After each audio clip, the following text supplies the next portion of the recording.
دعائے طلب حاجت۔ منقول ہے کہ جناب آصف ابن برخیا وزیر جناب سلیمان علیہ السلام نے درذیل دعا ہی کے ذریعے سے چشم زدن میں ملک سبا سے تخت بلقیس منگوا لیا تھا، اور حضرت عیسیٰ علیہ السلام اسی دعائے مبارکہ کے ذریعے سے مردوں کو زندہ کرتے تھے۔ اس لیے اگر بخلوص طلب حاجت کے لیے اس دعا کو پڑھ کر دعا کی جائے تو انشاءاللہ ضرور قبول ہوگی۔ اعوذ باللہ من الشیطان الرجیم، بسم اللہ الرحمن الرحیم۔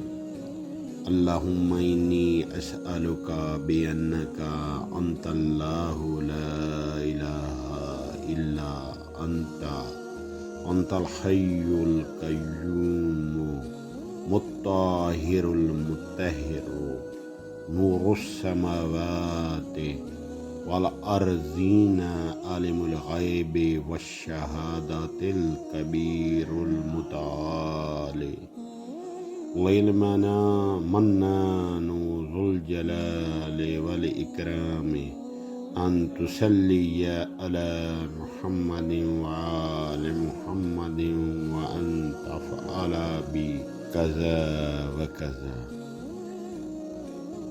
شروع کرتا ہوں اللہ کے نام سے جو بڑا مہربان اور مسلسل رحم کرنے والا ہے۔ خدا بندہ، میں تجھ سے اس لیے سوال کرتا ہوں کہ تو ہی ہمارا معبود ہے، تو زندہ عالم کو سنبھالنے والا، پاک کرنے والا، آسمانوں اور زمینوں کا نور، حاضر اور غائب کا جاننے والا، بزرگ برتر، تو ہی منان اور عظمت و بزرگی کا مالک ہے۔